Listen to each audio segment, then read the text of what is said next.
We are now live. All right. Well, this is going to be an informal session, as we all have recognized that fact. I'm going to take plenty of time here to let people slowly trickle in and wander through. Those of you who can't see the bottom of the screen or just listen to the audio, my name's Art Gelwicks.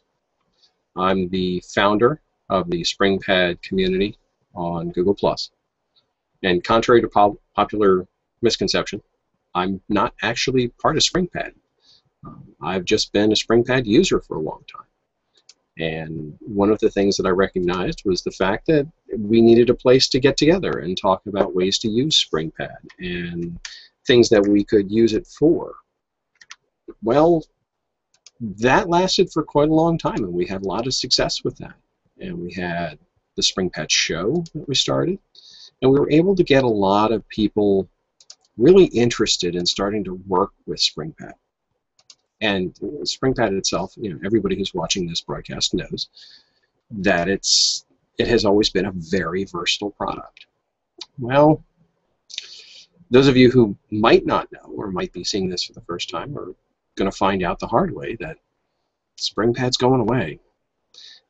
We got the announcement probably about a month ago that Springpad is going to have to close its doors. Now that's a lot. That's a lot to take in when you think about most productivity solutions. And this is one of those kinds of solutions that has created a kind of a unique interest in the space.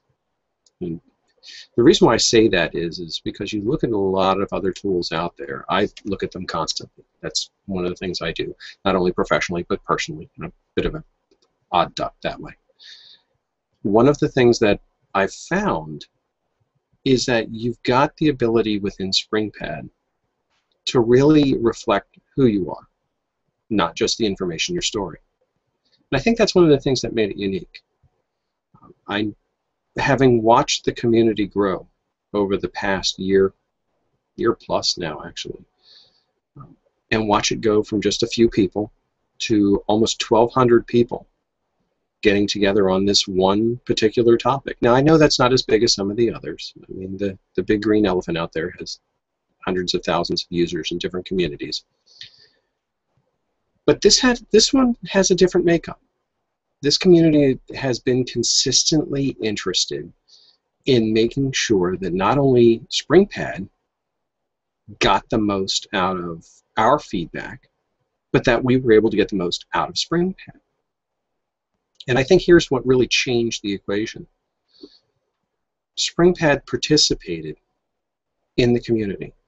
We had wonderful people like Devin and Caton who participated and helped out with us and talked with us and did the shows, for example, and were willing to spend time with us and listen to what we liked and what we didn't like and help us find ways to take advantage of it.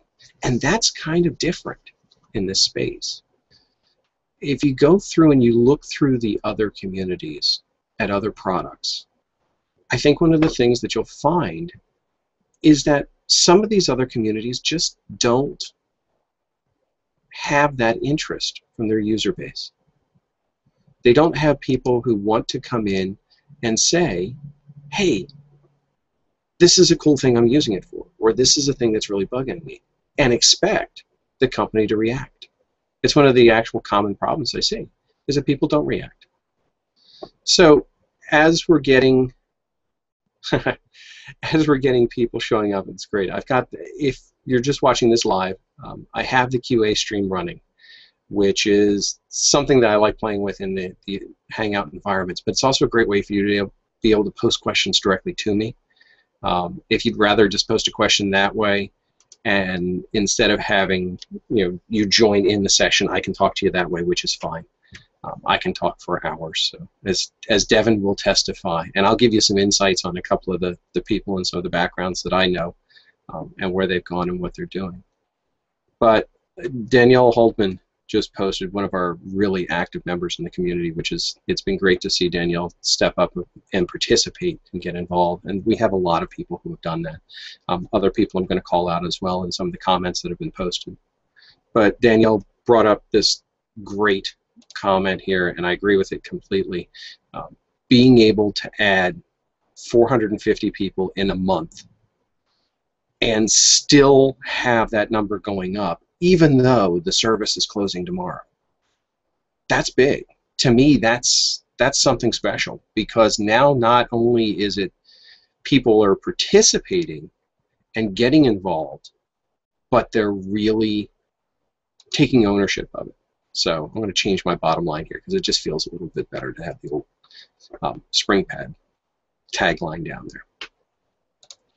But if you think about that and you look at the posts and you go through the community, there's very, very little negative feedback. There's very little negative response across the board. And I think I've only had 1 or 2 people have a significantly negative reaction. Now, granted, there's been a significantly negative reaction to the fact that Springpad's going away. No one's happy about that. The people at Springpad, ourselves, across the board, because we recognize it's more than just a nice product. It's something that really fit into a lot of people's need sets. So when we take that kind of group, we take 1,200 people, put them together in a space, you kind of expect there to be some angst and some anxiety and some people bickering back and forth as to this is better, that's better. And it hasn't been there. It's been almost like weird at times. I mean, I'll sign into Google Plus and I'll just see lists and lists of comments that have been posted. I actually feel bad at times that I don't get in soon enough to get reactions and keep things going forward. But I haven't had to do that in a lot of cases. The other thing that's thrown me off a little bit is the way the vendor community has responded. And it was an interesting experiment. If you've looked inside the community itself, one of the things that I had posted for quite a long time was the link to the spreadsheet. Now, those of you who may be new to the community and not know what the spreadsheet is, what it is, it's a Google spreadsheet we put together. I just threw together some basic header structure in a form and said, look, if you find an alternative tool that does something that you were doing with Springpad and you like it, put it in there. Use it. Post it for other people to see. It went nuts. I mean, I expected, with a couple hundred users, it wasn't going to get that much traffic. But just out of curiosity, I'm going to pull up the metrics on it right now and say that that little spreadsheet is already over 3,000 views. Now, the only way to get to that spreadsheet was either from in the community, originally, was from in the community, or from my company or my personal webpage, the Idea Pump. But lo and behold, it got picked up by Lifehacker. And it's a great testimony to those of you in the community as to how much you've made this your own. To have somebody out of the blue from Lifehacker say, look, this is a valuable resource, and have it shared not only here, but in other communities as well, and people relying on that, that speaks volumes to the work and the commitment that every person in this community who has participated has put in. It's nothing short of amazing to me to see that kind of voluntary effort. So I have to say kudos to every one of you who has gone in there and who has done work and who has really stepped up in providing not only feedback but interactions and comments. Now, what I want to do is I want to take a minute here. I have posted out a bunch of times in the community looking for specific comments and testimonies and things like that, and there's been some great posts as of late talking about what Springpad means and has meant. Now, I don't want this to get mushy because honestly, it's a company and it's a product, and we all recognize that fact. But these are companies and products, not just Springpad, but across the board, every one of these. These are companies and products that are dealing with the things that we live with every day. This is information that's important to us. When I go somewhere and I need to pull something up, I expect it to work. If you're a fan of productivity strategies and you know about the getting things done strategy, one of the key tenets of that is to have a trusted system. Well, for a lot of us, and I mean a lot, Springpad became that trusted system. And I'll be honest with you, a lot of us felt like our trusted system got yanked out from under us because it became so easy to put everything there. And it's kind of forcing us to now rethink our strategies, not just about what we had done with Springpad, which wasn't bad things. It was almost too comfortable. But now looking at new things and new opportunities. And just as a reminder, as we're going through this and as you're watching and listening, if you have a comment, you have a thought, you have a question, please post it using the Q&A. It's a great way for me to be able to get information and content up there. But I do want to read a couple of these posts all specifically. And I know you can go in and find them, but it's a little more fun to read it out anyway.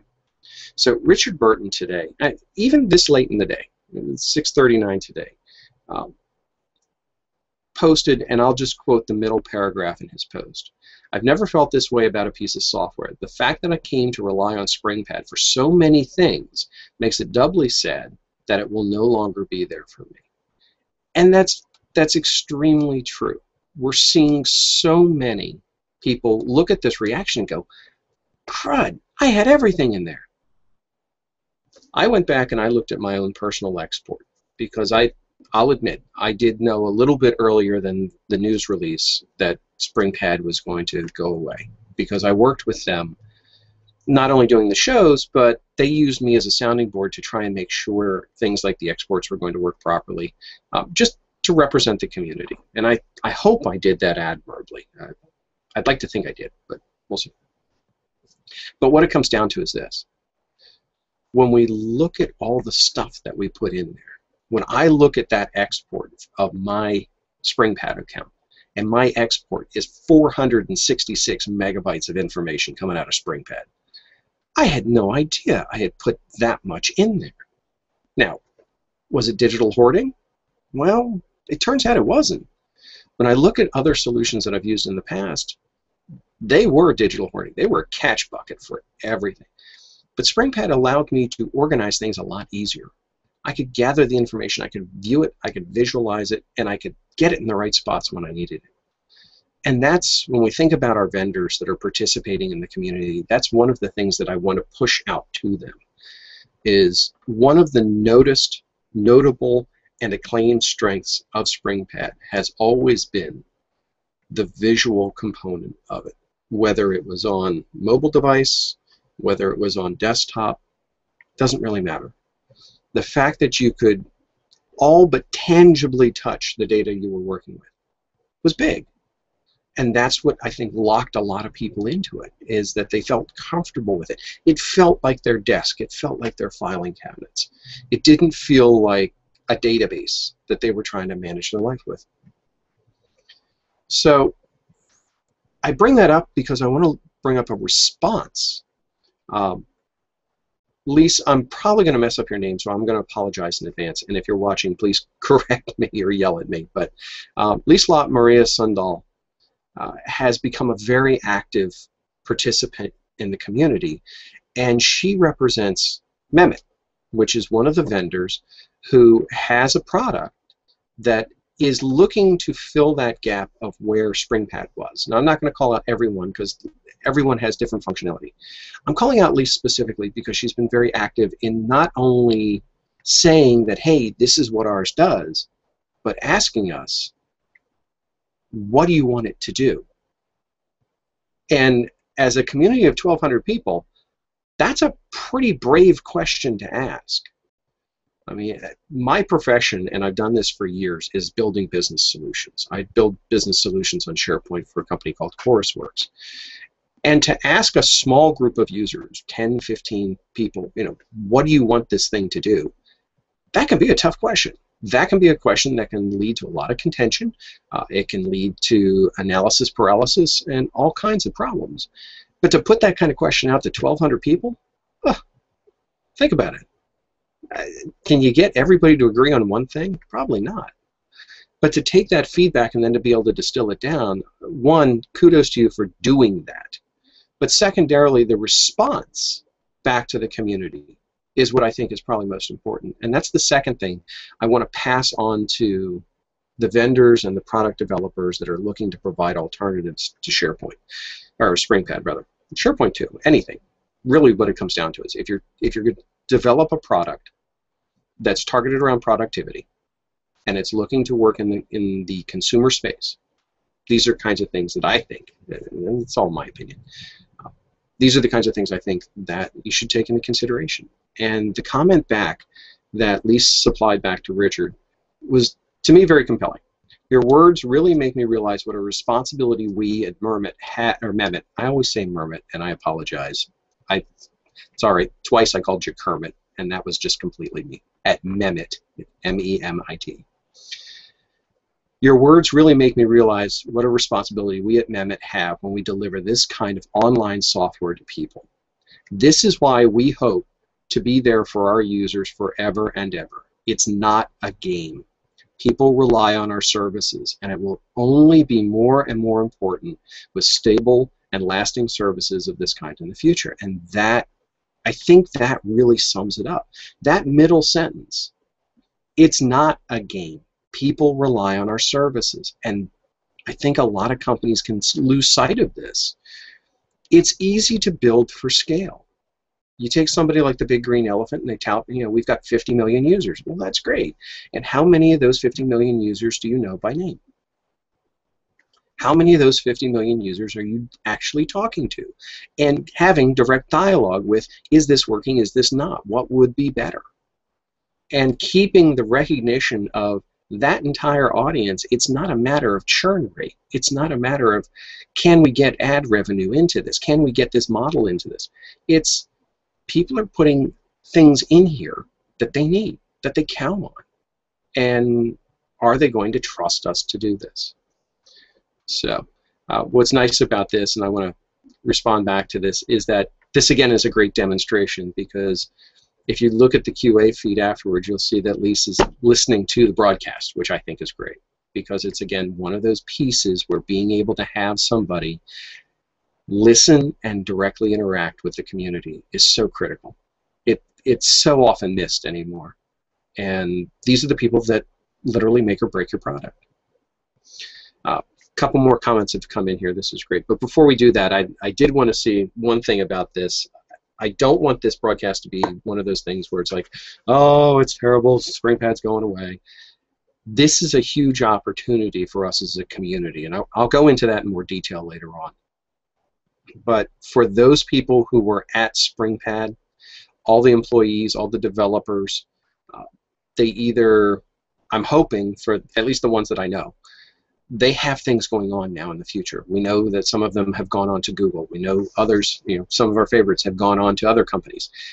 We have others that are going on different directions. So they're all moving forward that I'm aware of. And if they're not, then let us know, and maybe the community can help you move forward. We'll figure it out. The reason why I say that is because I'm using one of my favorite glasses. I said raise a toast to Springpad. I'm going to raise my glass right now, but it's important, and it's backwards, unfortunately, but if you read it very carefully, that's my glass that's always half full. And that's the way I want us to be about the community and about Springpad and about productivity in general. We need to be looking at the positive and how do we help every person in this group, one, find the strategies that are going to work for them, two, help the companies be successful by giving them the input and the response back that they need, and three, help find other people who are struggling that we can help out, because we've got a lot of good experts here. Okay, now the questions are starting to come in. So let's see here. Questions and comments. So I'm going to throw this one out here. Chris Colson coming in is watching the show, and thank you, Chris. I appreciate that. I think really what made Springpad so useful for all of us was its just sheer magnitude of concepts. It was amazing everything you could do, you could use it for and put in it. And Chris is absolutely right. That was one of the things that floored me the first time I did it. It was the funniest thing. I think I was in Fandango, and I was looking at a movie, and I said, oh, okay, cool. And I clipped it using Springpad's web clipper over into Springpad. And when I went and looked at it, there was a link in there to Amazon with the price of the movie to buy it. I'm like, whoa! Back-end connectivity at data. Somebody finally got it right. And then I did a recipe. and all of a sudden the recipe formatted right. And I take pictures and I drop them in there, and I take articles and drop them in there. And then I start emailing stuff over there. I'm like, what the heck? This thing will eat anything. And it pretty much would. And sometimes it's struggle, but everything does. But there was just no real limit. The other thing I wanted to throw out, and this is one Danielle's also thrown in here as well. She comments that they understood that the brain responds to pictures and symbols and visuals, and that's absolutely the case. And I think that's one of the things that made it so intuitive. I've been working in the collaboration space for years, and it is so difficult at times to get teams to work with new software. Springpad is the only one, I can honestly say, this is the only one I have not had challenges getting people being able to use it and be able to willingly use it. That's a big step. I've done things with Evernote, and I've done things with OneNote, and whole kinds of varieties, and people are like, I don't want to use this web tool. But I share a notebook with them, and they're like, oh, yeah, this makes sense. I can put stuff in. Oh, okay, cool. Yeah, makes perfect sense.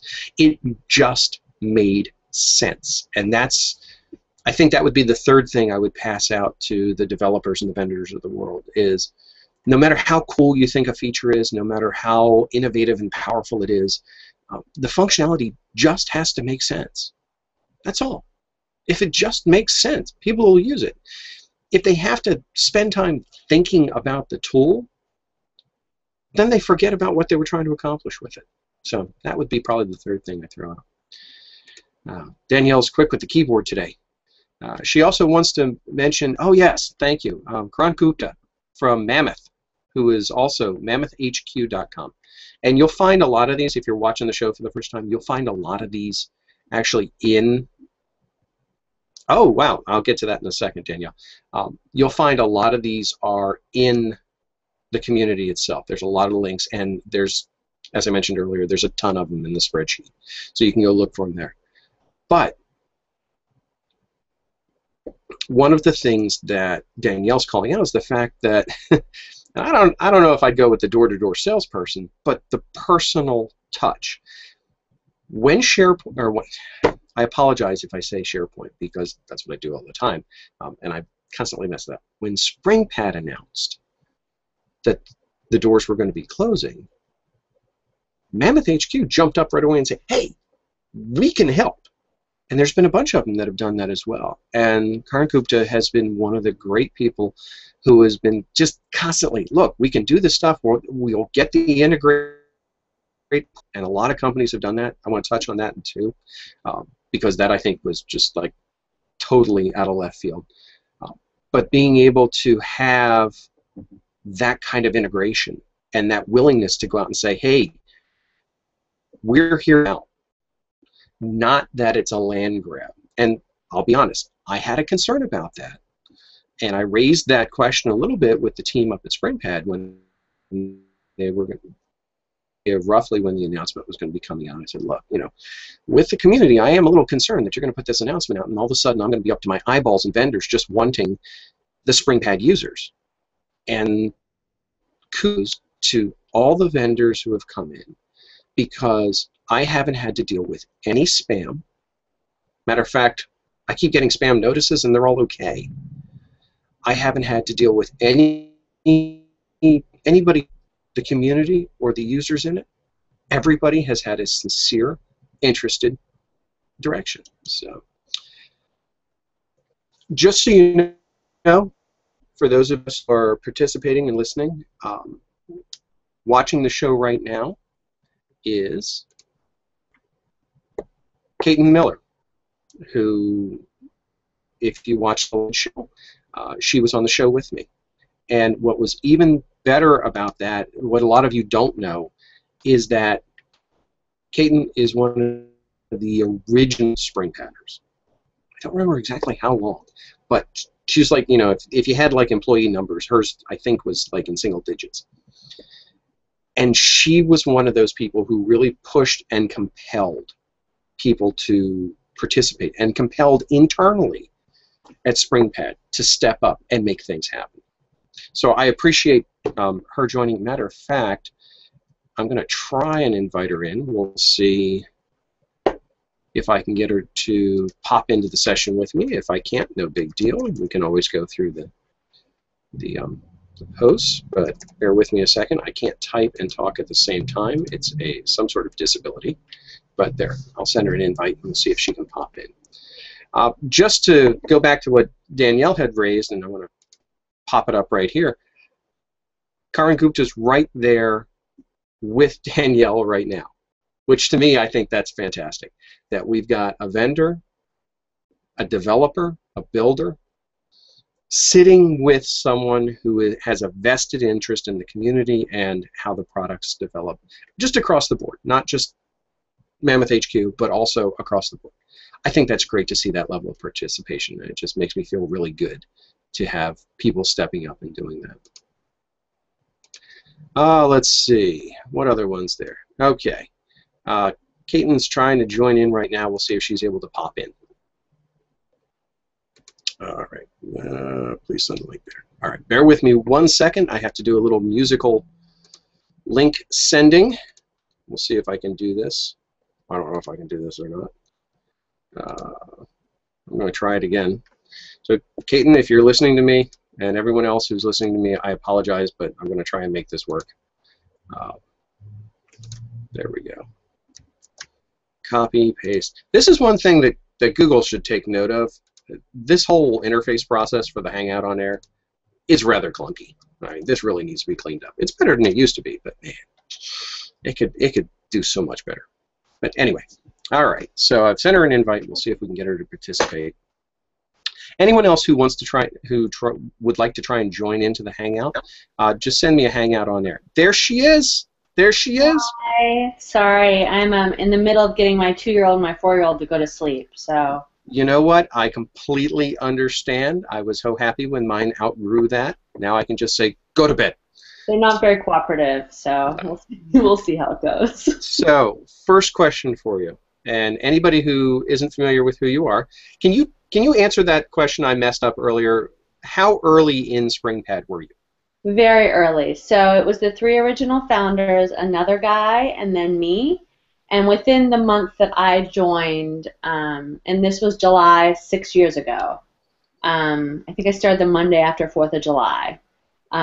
Within that month, there were 3 or 4 of us that joined that actually all stayed till the end also. So a big portion of the team that was there the whole time, like at the end, had been there from the beginning. Okay. So you're basically number 5 then? Basically, yeah. And it was interesting because I walked in the door and they said, start blogging. I'm like, what? Yeah.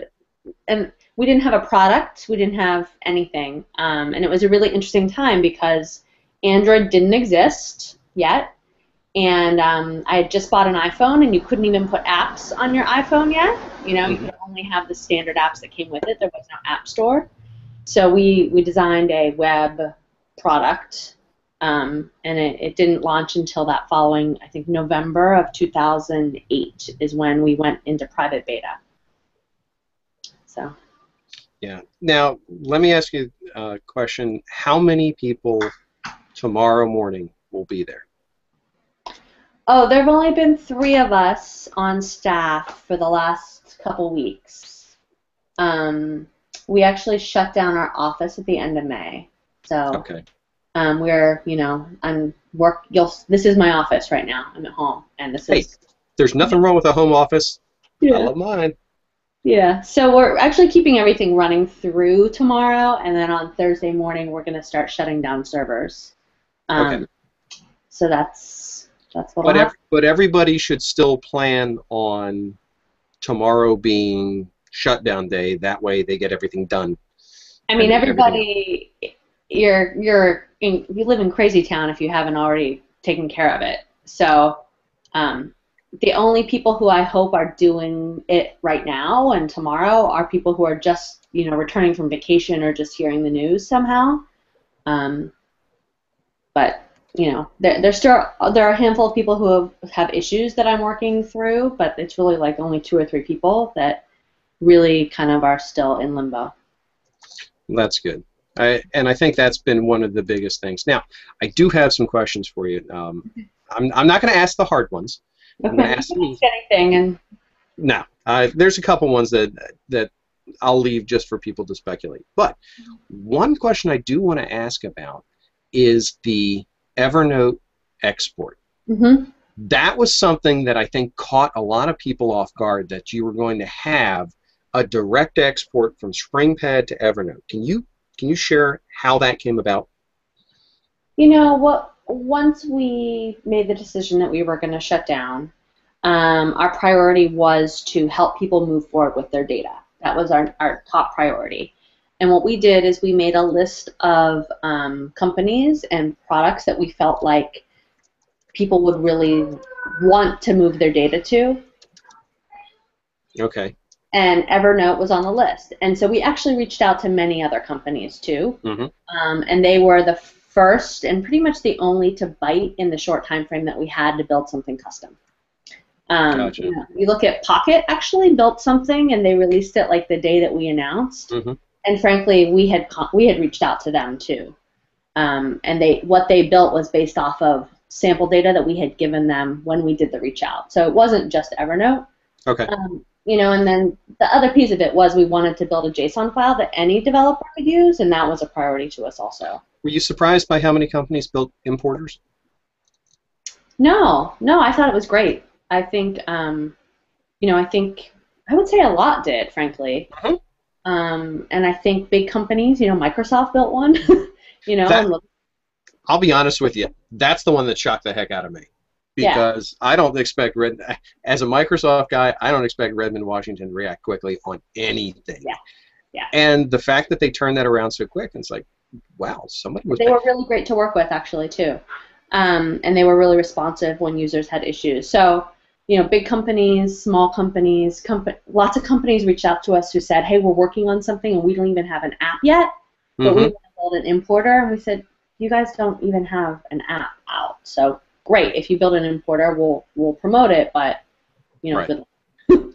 Yeah, and I think that's one of the things that is part of the community we're going to be watching over the next couple of months or actually next several months, is a lot of the initial builders who created the import, pushed out their product. Are they going to stay around? Are they going to be able to maintain traction? I hope everybody gets to. I mean, I hate to see anybody build something that's not successful, but yeah, I mean, we built a Delicious importer back in the day, and we had a Catch importer back in the day, and so I think it is sort of a land grab. People know that we have more than 5 million users, and really a big percentage of those are active and engaged, and so it's a great opportunity for a small new company to get a bunch of users pretty quickly.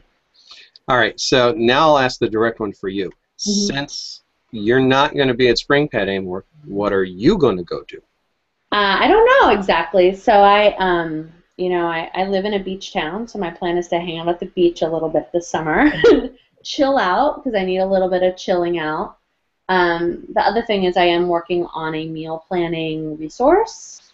It's not an app, it's not a tool, it's a resource, so you'll sort of, if you're interested in it, my website is katencooks.com, which is a blog I had, 6 years ago and stopped for a while and have just restarted. So for anyone who's interested, you can kind of follow along there. I do expect that come the fall, I'll actually do a company, join a company in addition to that. But, if the meal planner does well, then that's what I'll commit to. And I think that's one of the things that's probably most important when we think about it from the user base too. We have to remind ourselves that there are groups of people there that aren't going to work tomorrow. I mean, out of your composite, honestly, I don't even know how many people were at Springpad. Well, over the years, a lot, but the highest number we ever hit was right at 20. We never had more than 20 employees. And so, I think when things started to wind down, we were in the 15 to 16 people range. 6 went to Google, and then you can kind of do the math besides that. Right. Now, there's been a lot of speculation. I'm going to ask the Google question. With the developer team going to Google, Was the timing of such that Google came to you guys and said, hey, we want your developers? Or what was the dynamic of that? How much can you share? Obviously, I wasn't part of those conversations. They joined the Google office in Cambridge, which is right across the river from where our office was. Okay. And so this is a group of people that, they've known us for a while. We've known them. We've had conversations over the years about different possible opportunities, investment opportunities. And so I think once our investors and us started to make some decisions, we just, threw it out there and said, hey, who's looking? Well, that's good, and I'm glad that Google recognized the talent. I know based on the articles that have been posted that they're going to be working on Google Play Newsstand, which honestly needs their help, really. I went over there last week and had lunch with the guys, and I'll tell you what, the food is fantastic. Well, it's Google. I mean, that's one of the things they're known for. I think they import their coffee direct from Seattle. The coffee was fantastic. But here's a question. You had lunch with the guys. How are they feeling about what they're doing? They like it in that it's new. I think a lot of it, some of us had some fatigue over this. We've been working on the same thing for a long time. So that's exciting. I think the change of pace is so different. It's not slower, but it's totally different. And when you own something yourself, it feels different than when you're part of a big machine. And the pressure, there's definitely pressure and there's intensity. It's just in a different way. So I think that they're in shock. I think mostly because of the wonderful food. They're in the honeymoon phase. But I think it's really going to be, it's just a change of pace for them. So it is a big shift to go uphill like that. My career trajectory has actually taken me from a company of 15,000 people to a company of about 35. So for me, it was a different. I went up and then down again. Right. For those guys, going from a small group like that up into a big one, that can be a bit of a culture shift. But if you're going to have a culture shift, Google's not a bad place to have it. I know, right? It's a cool place. So, looking at the feedback that you guys have gotten now, granted, my myopic view focuses around Google Plus and a little bit around Facebook and Twitter, but from other avenues, what has been the general feedback you've gotten from the user community? I think the obvious question is like, hey, we would have paid. Why didn't you ask us to pay? So that's the number one thing. You raised the question. I wasn't going to do it. I was going to let you do it. The second thing is just a general sense of disappointment. Not anger. I think there has been a good amount of thankfulness in how much we have actually tried to help people transition their data. That's been a priority. But just, disappointment. Like, boy, that sucks. It sucks for everyone. It sucks all around, and we agree. It sucks. The question about, obviously, this whole, business is about money, right? So when people say, well, why are you shutting down? Obviously, it has something to do with money. It's just a general sense of it. Hey, can I get you to hold on one second? Because we have another person who just popped in. I think she popped in. Now she's on mute. Dear Devin has returned to us. Although she's on mute again, she's having technical difficulties. So this feels just like a regular Springpad show. Come on. All the hangouts in the world. I haven't given you a chance to freak out yet. Hello, Devin. How are you? I couldn't figure out Caden. I was like, I'm in the same boat as you. I'm like at the kitchen table trying to get in the hangout. What am I supposed to do right now? That's all right. That's cool. Well, I'm glad you were able to jump in.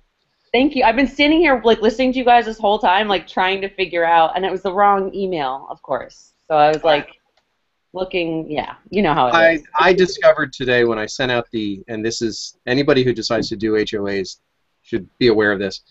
When I sent out the event invite, it doesn't come along with a Hangout on Air invite. You have to do that separate, and it's like, guys, come on.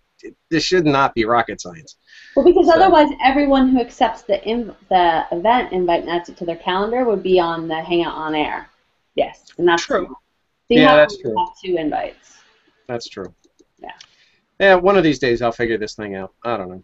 So. I never figured it out after all the times we did it, Art. And I obviously still haven't because this was challenging. So.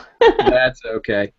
So, Devin, let me ask you. It's been a while since you've been on the show. What are you doing? What have you been doing? Yeah. So I work for a company called Shareaholic, and they make web amplification tools. So anyone who has a website who's looking to sort of make it known to the world and increase their traffic would use us. We have things like share buttons, which everyone's used to seeing on blogs and major websites.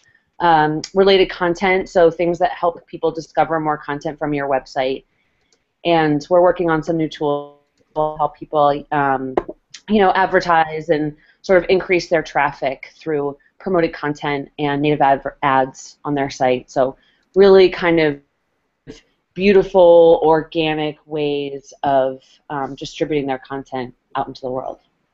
I got to say, when you left Springpad and you said, oh, okay, I'm going to Shareaholic, well, of course I did my obligatory, all right, I guess I got to go look at Shareaholic now. And I got to say, yeah, well, I try to be loyal. I try to do my part.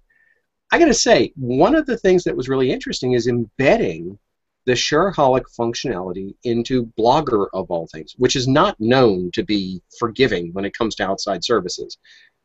It worked. No. It just freaking worked, which was bizarre to me. So, you can pass that along to the team over there, that there's at least one guy who is completely inept and still figured out how to make it work. Thank you. Well, I have to say the founder, much like guys at Springpad, he is very devoted to the people who use our tools. And again, much like the guys at Springpad, it was all about making it as easy as possible. So like every iteration is like, oh my gosh. Okay, we got to stop for a second because we have a monkey who has shown up. All right, Kaiten, you got to introduce. This is my 4.5-year-old who should not have a pacifier, but does, and should be asleep. Do you want to say what your name is? Oh, this is Beckett. Hey, Beckett? He'd be asleep, but instead he was crawling around on my bed. So. That's all right. Hey, Beckett, you want to see something cool? I have a little Lego. Oh, see if he shows up. Lego man of me. It looks just like him. Yep. See, Lego. I made a little Lego man of me. So sometime get your mom to have them make you up a little Lego man of Beckett. We have a little Beckett Lego man, don't we? Do you? See, that's very cool. Yeah. Now you're gonna go to bed for your mom, right? Never. I will say I'm going to expire in a few minutes, so let me answer any other questions, and then I'll let Kevin turn the pants off, guys. For the rest of this. I would say, I don't know that there's any specific questions. I would say, what's the one thing that you've wanted to say about Springpad since you knew this was coming, since you found out about it? What's the one thing you've wanted to share? I'm not super secretive, and I do share quite a bit. I think the one thing is that I've totally, I don't know. I don't have a great question or a great answer. I love Springpad. I think it's been a real, I always felt like it was sort of a temporary gig for me because it was a real departure from what I always did professionally before. But 6 years is really not temporary. Mm-hmm. And I think that, I've grown quite a bit in terms of representing users and understanding mobile products and technology, and just dealing with kind of people and their needs on a day-to-day basis.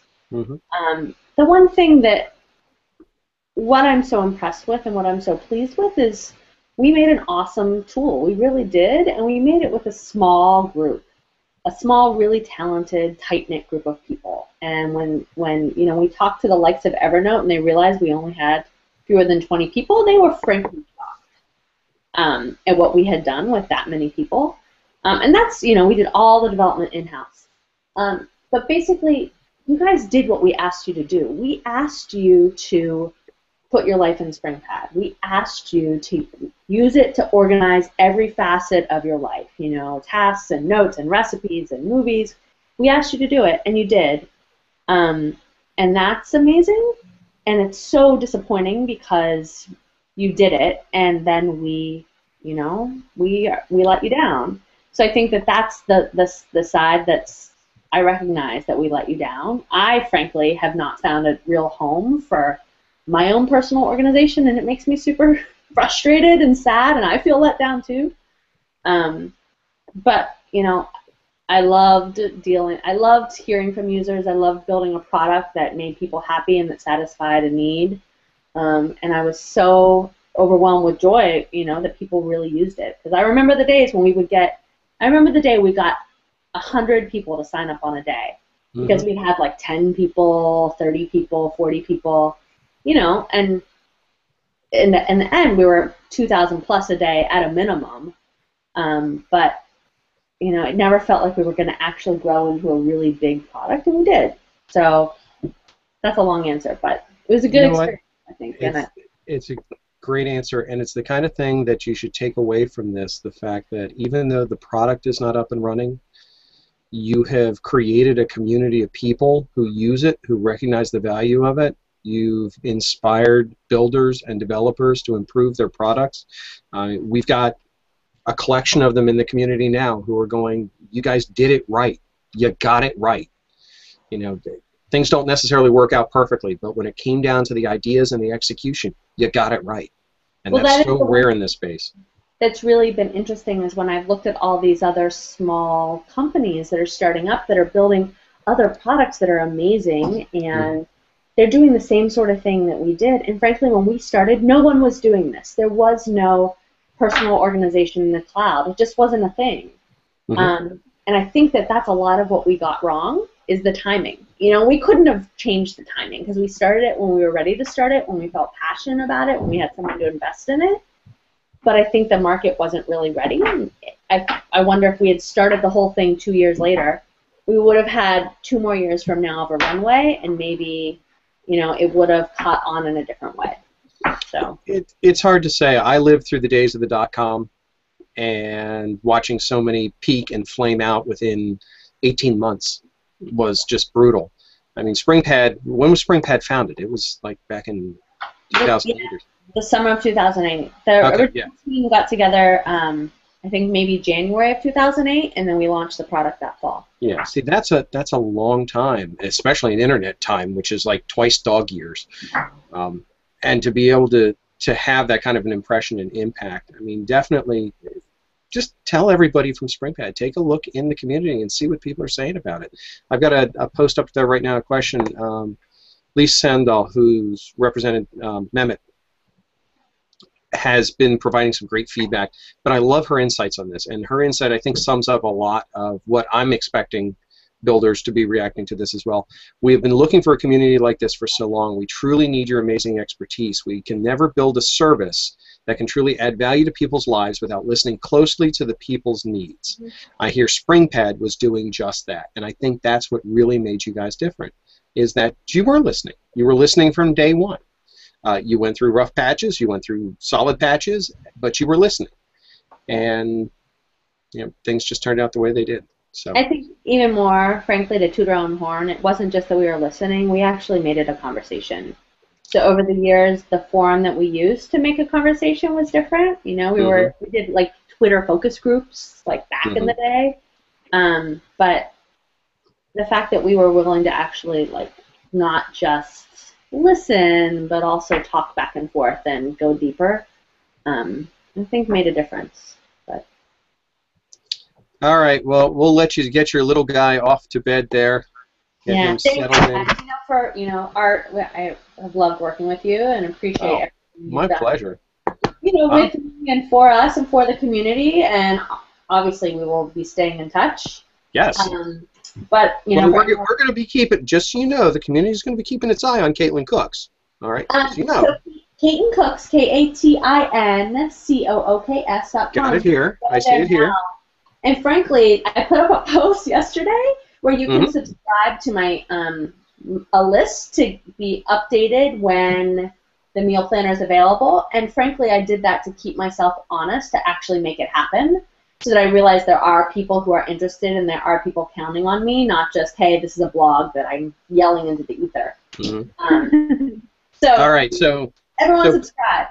So Beckett, every day, first thing out of your mouth, your mom, you have to go ask your mom, have you blogged yet? That's all you have to do. Just ask her that every day. All right? Can you do that? All right. Good man. Good man. So for those watching, we've loved working with you. We love Springpad. We love you guys. Best of luck. And please, feel free to get in touch with me and Devin. It's pretty easy to find us online, even if we're not through Springpad. So we're not going anywhere as people. So, stay in touch, please. Kaiten, bring the boys to Legoland. There you go. Come meet me at Legoland. Let's go. I've been looking for an excuse to go there. So. Oh wait, you're gonna come with me? Because I need at least a 3-to-1 adult to child ratio for something like that. Yeah. Bring the boys to Legoland. I wanna go play Legos for an afternoon. So. I'm in. All right, see, that's worth it right there. Yes. Okay. So. All right. Bye, guys. Right. Good night. Have a great Take night. care. Thanks. All right, Devin, you're up. You've been quiet this whole time. Took it's me been a while. To get on here. So, Kaiten was kind enough to go into a lot of the things, but I know you were there. You were at an odd transition time that actually raised some questions, like, did Devin know? Devin left and everything fell apart. Was she secretly the key linchpin that held everything together? I've had some good conversations, and what I want to get is your take on kind of what happened and where do you feel it is now, where do you feel you are and the other people are going to be, and just the Devin spin on things. Well, obviously I think it's really easy when somebody is so aggressively on camera and in front of a company that it's easy to feel like things fall apart if that person isn't visually in front anymore. Mm-hmm. I always say that I did the least amount of anybody there because all I did was evangelize something that our developers and our founders worked so hard to create. And so it's, in a way, my job was always very easy because I just got to sit there and talk about, what it could do, and it could do a lot. So we had fodder for as many shows as we ever wanted to do, which was great, and I loved it because I didn't know that productivity was something that I found interesting, and then I discovered I was very interested in it once we started talking about it and once I started working at Springpad. And I always tell people that when I got offered this job, I mean, obviously working in Boston, there's a lot of startups here. There's a lot of people looking for, employees at new startups, and so it's quite easy to get, new offers all the time.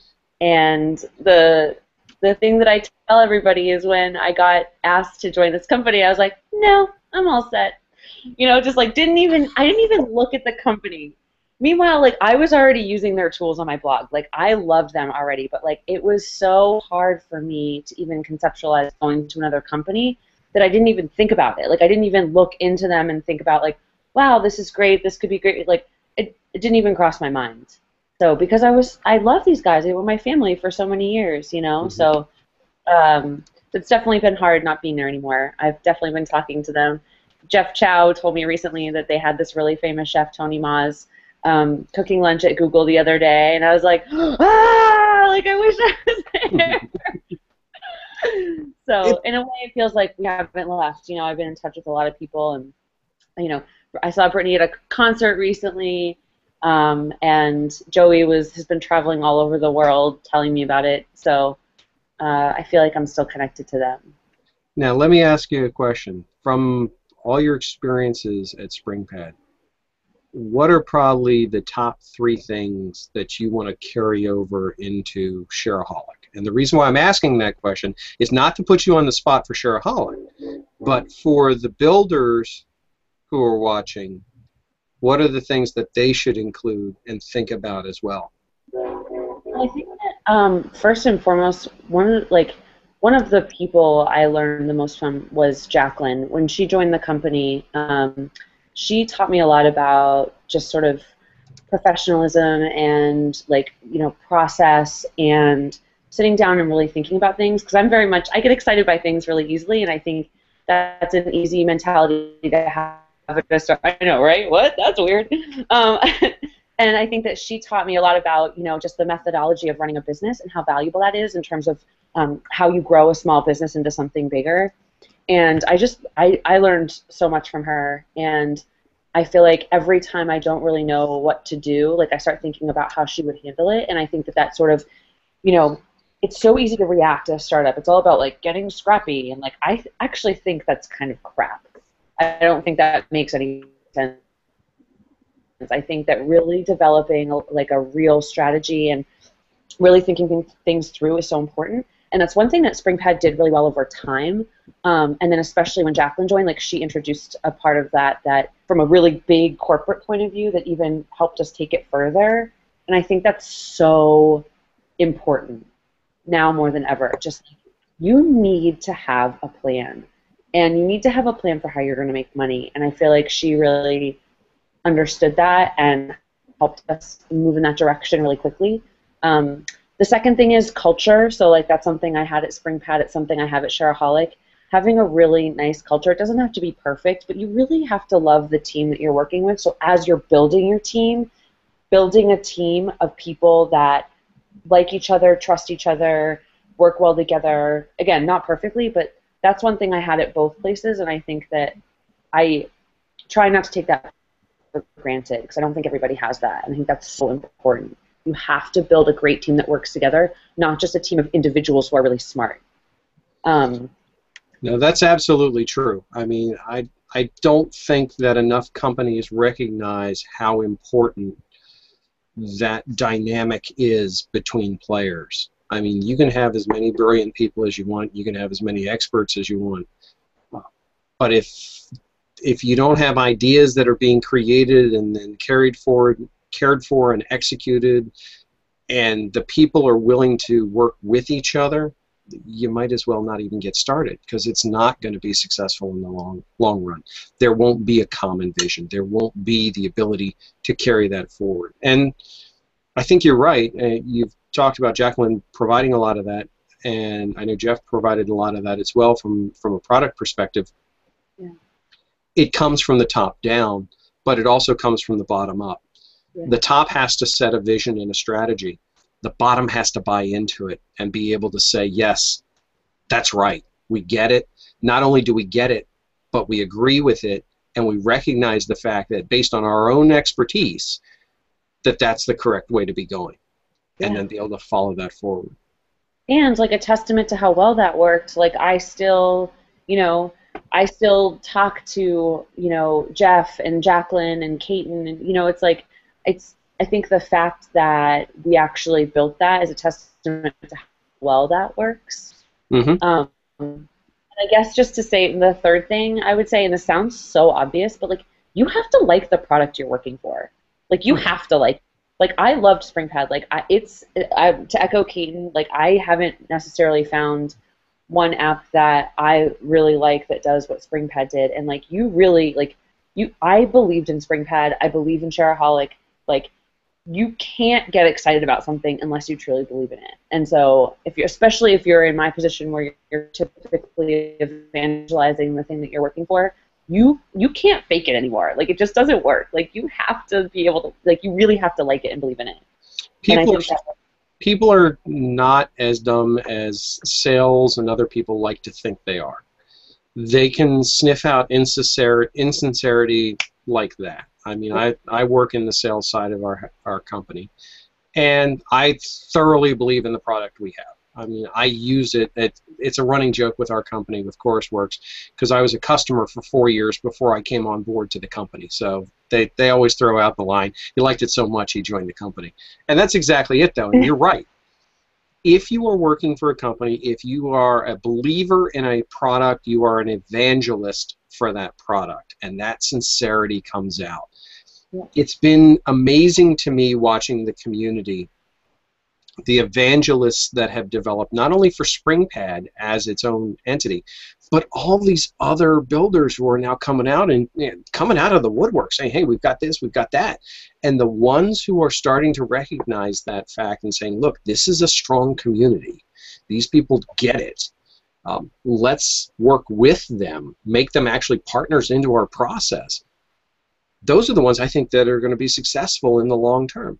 The ones who look at communities and just, and Caitlin mentioned earlier, the ones who just listen, they don't converse, honestly, I don't see a bright and shiny future for them, and it's a struggle. So you're right. You've got to love what you're doing. Go ahead. I'm sorry.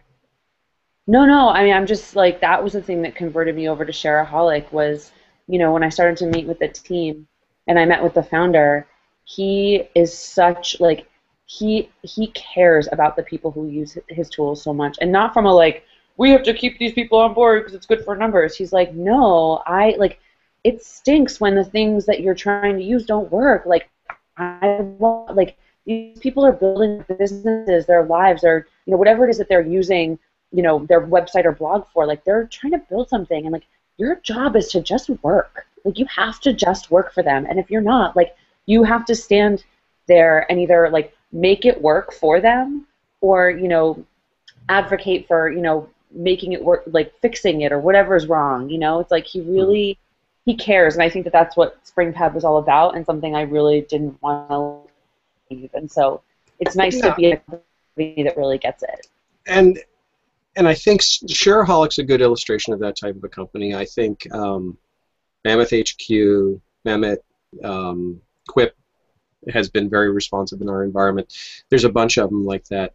But what it really comes down to is the fact that I think we're starting to see that split within the community of people who are saying, look, find something to replace Springpad. Give me something that does everything it did. Well, I don't think we're going to find something that did everything, because honestly, you guys had since 2008 to make this really slick product. But then you've got the other half saying, look, I don't trust anybody. And it's an honest concern. There was a time period, I posted a while ago, the 5 stages of grief graphic within the community, and ironically, it was dead on, because that's what people were feeling. I mean, I went through it. I remember, I admitted to everybody, I knew about this probably about a month before you guys announced it. And I had an opportunity to go through my grieving stage early. I mean, or to paraphrase it, oh crap, I gotta move everything. You know, that kind of reaction. But that was the kind of thing. It's like, oh, what do I do? How do I do this? How do I not take this as a negative thing towards every other builder that I deal with now? How do I look at all these things and say, well, okay, that's great, but are you going to be here in 3 years? Are you going to be here in 5 years? And then I have to back up and be realistic. You know what? It's the internet. I mean, if anybody makes it longer than a year, you're doing something right. So figuring that out, and then looking at the companies that say, like you're saying with Shareaholic, like we saw with Springpad, the ones that say, look, you know what? We recognize the fact that you guys are more than just churn rates. You're more than just enrollment rates. You're actual users, and those are the users we need to interact with, and we need to show you that we hear you, and we are doing things, and sometimes tell you, you know what you want? This is a really bad idea. I mean, you guys have done that a couple times to me. I mean, we've had suggestions like, oh yeah, this is great, and then you're looking at me like, oh, you don't want to do that, really? You don't want to do that? But that's the thing, you know. It's a fair, it's balanced, it's equitable, it's honest, and I think that's probably the key thing of it. It's an honest relationship between the builder and the community using it. Say, look, you know what? We want every feature in the world, and we want it for free. And you realize that from that makes sense. So we're like, hold on a minute, guys. Yeah, you know, basically, we're 4 years old in a candy shop. Give us everything. You know, you can't. And there's a point to say, look, you're going to get a stomach ache. You got to stop. Okay? Yeah. Oh, speaking of which, though, hold on. So I, in my trying to figure out what I'm going to do without Springpad, I found 2 apps. So Go for it. Thing that I use Springpad, I'm a foodie, so I love cooking and I love going out to eat. And those are things that I need on my phone all the time, because I'm either using my phone to cook or I'm using it to go find a place to go to eat. And I found 2 apps that I like. One of them is called Matchbook. And maybe you guys have heard of these. I don't know. Maybe it's like super obvious, but Matchbook has like a beautiful interface. And you literally just search for the restaurant. What they is they like separate it by neighborhood. So like I live in Somerville and I work downtown, and so like when I'm downtown, I can be like, okay, these are the places I want to go like check out for lunch or dinner, and then when I'm home, I want to go to a different set. And it's a really cool, and it's just such a beautiful like organic interface that I really like. Granted, it's not in one app, but I like it personally. I don't know much about it besides that I just discovered it randomly, but it's been working for me. And the other one is Yumly. Have you heard of that? Yumly, I know, is on our. I'm dual screening you here. Bear with me. I've pulled up our spreadsheet. Which, Devin, I don't know if you've looked at the spreadsheet, but you would be. Yeah, I watched it like weeks ago. Oh, it's just an amazing thing. I mean, I'm just looking at it right here. It's 66 lines already. Yumly's in here, but I was looking to see if Matchbook is in here, and it's not. So you need to go over and put that in the sheet. So, okay. Those are just like, and again, these are just for my this is very personal to me. Like I'm trying them out. I'm loving them so far. They're super easy. They're even on my home screen. Like they are on the like numero uno. And it serves my own personal interest. I haven't found an app that I really like to replace the Springpad productivity portion. I really can't. Well, you know what? It's funny you bring that up, and I'm responding to a question. I finally figured out how to work the Q&A section. You'd be proud of me. Yeah, it freaking works. Can't do the comments yet. Comments still elude me, but I got the Q&A section to work. But Nicola Christensen, who's been a great participant in the community. Hi. Oh there my God. you go. She's been really helpful in just like being a sounding board in a lot of these things. And she's in Canada. Yeah, she's gonna. I'm hoping to like con some maple syrup out of somebody at some point. But anyway, she's putting voice to this problem that I know a lot of people are having, and I personally have it. And my decision has been to go down this path, and I'll explain it in a minute. Quoting, I am having a super, all caps, hard time putting all of my stuff in one place because I'm feeling very gun-shy. I mean, Springpad was my digital brain. I resigned to multiple apps to do all of my brain things. And I know she's having the same challenge that lots of people are having. I have settled on, I've had 2 months to figure this out, and I still don't know if I got it right, but I've actually settled on 3 apps to do everything I was doing in Springpad. And guess what? Yeah. None of those apps are Evernote. Yeah, I don't mean to say that snarkily, but... I tried Evernote. I've tried, Todoist was pretty good. What's the one that we've been using? Trello is all right. Trello is more like project-based, a little... Trello is the Kanban style board. It's a very visual, interactive interface, but it takes a certain type of person to really lock into Trello. Yeah, and I feel like it's better for bigger projects, but wanting to drill down to like, okay, I'm doing this on Monday, that on Tuesday, and it spans projects. It's not quite as useful. It's a little too manual. Yep. Like I said, Todoist was okay. I don't know. I've tried some others in the past. I haven't found it yet. I'm getting there, but I've been using a lot of pens and paper, to be honest.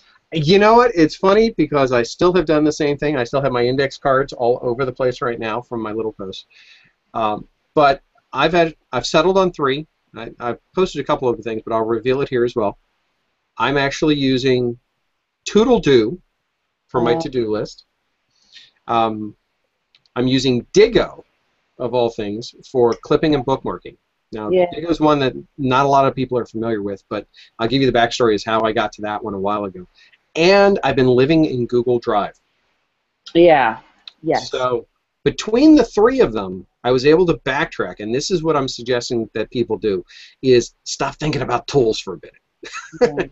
Go back and make your list of everything you have to keep track of and what you're trying to accomplish. Figure out your strategy first, and then look at all these tools and find the tools that match that strategy. Yeah. And if it's one tool, fantastic, great, you've hit the mother lode.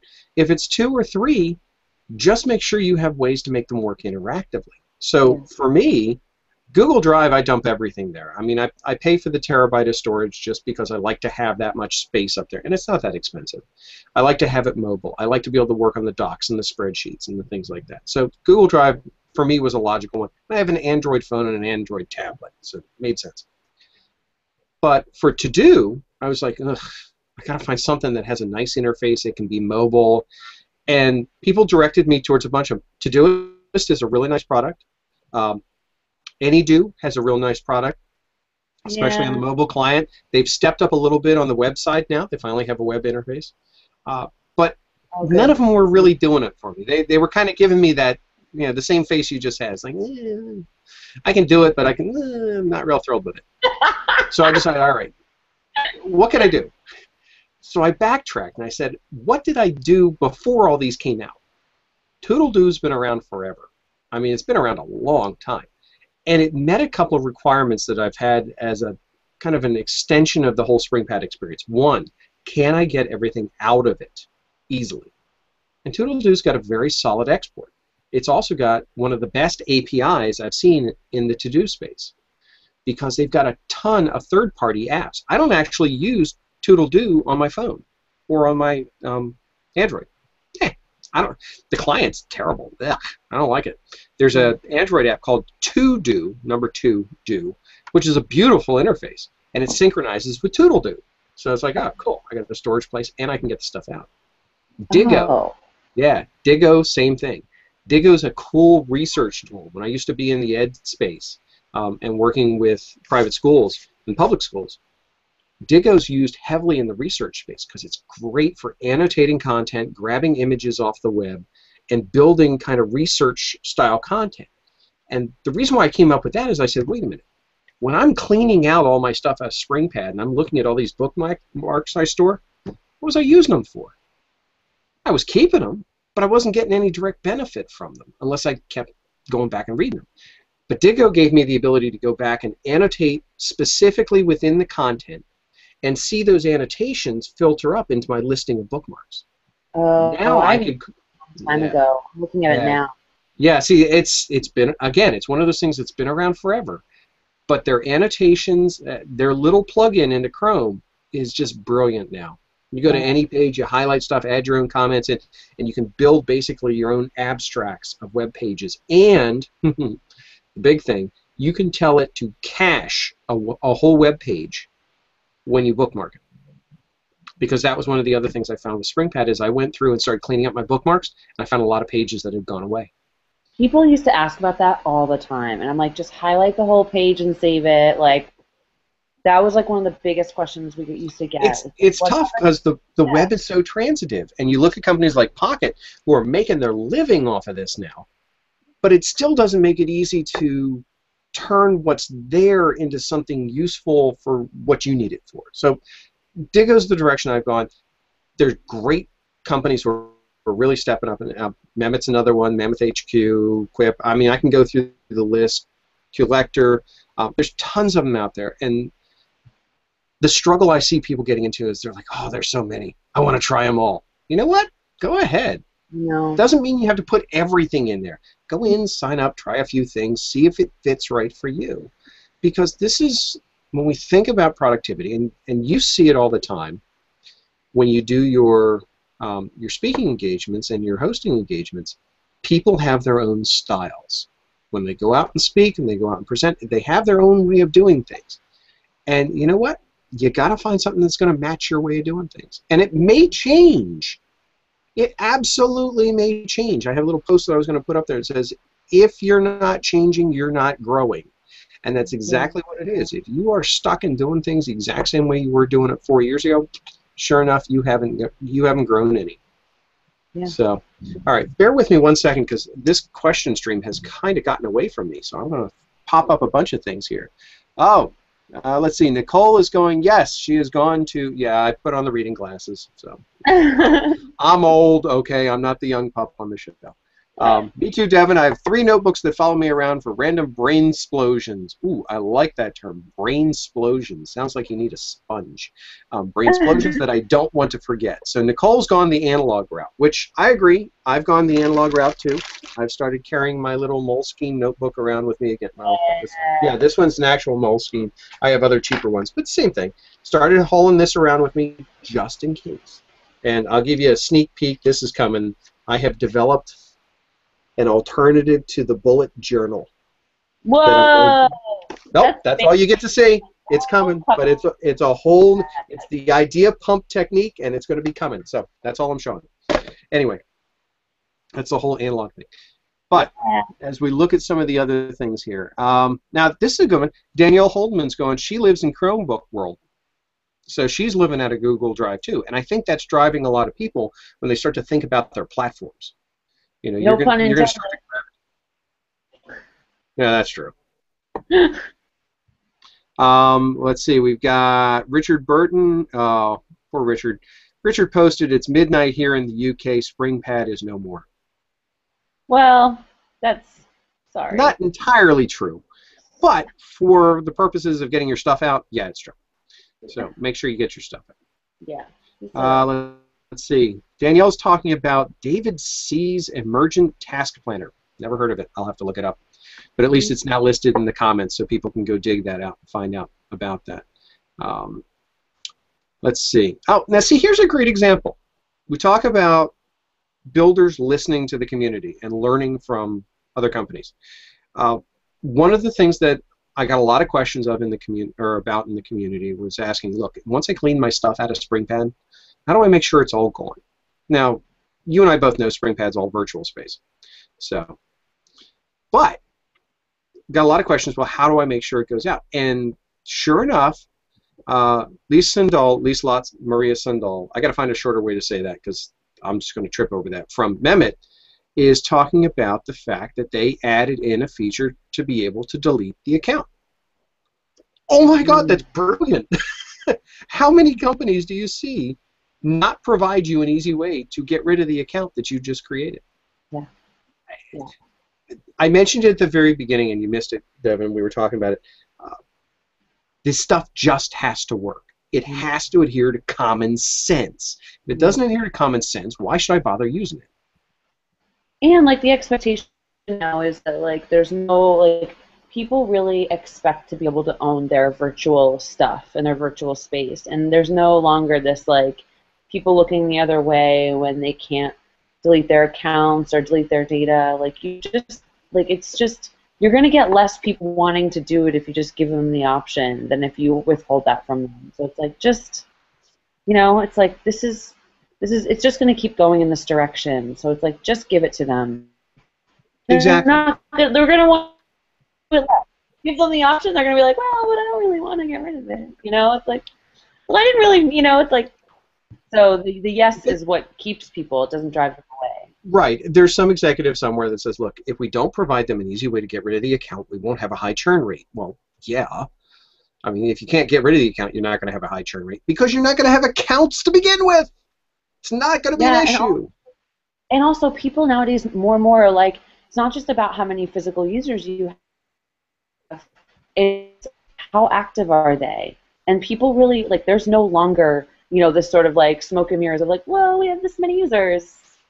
That's enough. People are like, yeah, but how many of them are active? How many of them signed in yesterday? And how many of them sign in, multiple times a week? And, it's like, that stuff matters now. And people know to ask those questions. So just having that accounts doesn't even do anything for you anyway. I couldn't agree with you more. The fact that anybody who trots out, the rum's catching up with me. Anyone who trots out those kind of user numbers and has no way to validate them, what the heck are you doing? Nobody's buying that nonsense. We all know better. We've been around on the internet forever. We get it. But now when you think about, show me how many people are using it actively, how many are engaged, how many are contributing and participating and curating content through that tool, that shows me the value that you're doing it right. Yeah. Nicole again threw out another good one. She's using Task-Free. Even I found the Task-Free works really well. It even includes the save from email link from Google Tasks, which is nice. I've also been trying OmniNote. But I can't get my Springpad thing to import. Knock on the OmniNote guy's door and give her a hand there. And Quip is really nice, but doesn't grab the web stuff like I need. The reason why I'm bringing that up is because it's an important thing. It's the challenge we will all face with these tools. We're not going to find one that's an exact match, because if we did, it would be called Springpad, and we wouldn't be having this conversation.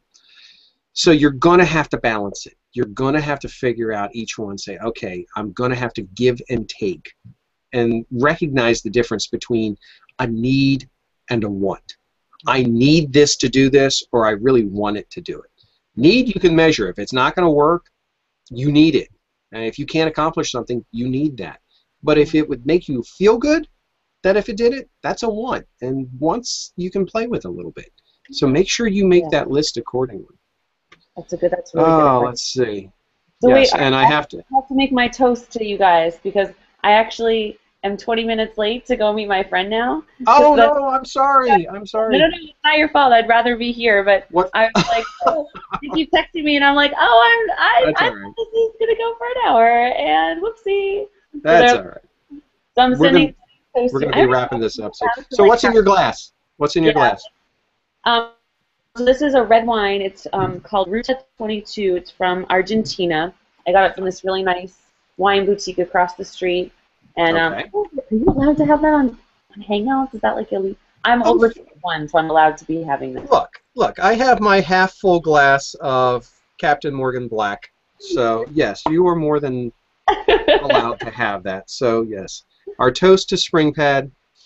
This is so much fun. I can't tell you how much I've missed this. Well, we missed doing this, and this is one of the things. We've got the last 10 minutes here, and I'll let you go because we're going to wrap this up anyway because I hear movement in my house. But the future, and this is one of the questions that's come up the past couple of days as to well, what's next, especially with the community. I mean, we've got 1,200 people there. We keep growing. We keep getting more people. What's going to happen next? Yeah. Well, if you look in the community, the change has already started to happen. The topics have started to change now. I've flipped them over to focus around things like task management, note management, and discussions around those areas. And the name's going to stay. Well, for two reasons. One, I think it's a good reminder. The Springpad Springboard. This is our springboard out into new opportunities. The other thing is that Google won't let me change it, but that's irrelevant. I'm trying again, looking at the whole half-full aspect of it. But the more important thing is that we want to try and change the equation. This is people talking about productivity, talking about ways to make their lives better who aren't necessarily the experts. Not a lot of talking heads. So who knows? We may have a whole bunch of new shows start up. I'm thinking about that already. And ways we can have this. So we will have future ones. So you'll have to make sure you slot out time so that you can jump back in with this. Here, so because I'm happy to geek out on this stuff whenever. So. Yeah, we'll have to do a wine show because I know squat about wine. I know there's red and there's white, and I don't really like the white, but the red's not too bad, and that's about all I know. And I've learned some cool new productivity hacks that you might want to hear about. So that we do want to hear. So, all right. Well, tell you what, I think this is probably a good opportunity to wrap this up. I appreciate it from everybody. Again, thank you, Devin, for participating. You are always a great help to us with the community and with everything we've done. So it wouldn't be what it is if it weren't for you. Yeah, you've been such a great leader, and I think that the way that you have harvested this community to really make it a community that's not just about talking, it's about really gaining from other people's insights, and you do a really good job of curating that. And I think that it wouldn't be as big as it is without that piece, because that's so essential to turn it from something where it's a bunch of people talking to taking those ideas and putting them together such that people can get something out of it. I think that's so important, and we owe a lot to you, so thank you. Well, I appreciate that. All right, well, don't keep your friend waiting. Apologize for us. So it was good to see you guys. We will see you on here again. This is like the most casual I've ever done a hangout. I'm like, hey guys. Yeah, there we go. This is the way we need to do it. See? That's all we had to do is have alcohol in the Springpad shows. That's it. We figured it out. That was the missing thing. So, all right. You have a good night. Me too, Art. Thank you to everyone for watching, and we will see you in the future. Thank you. All right. Bye. Bye.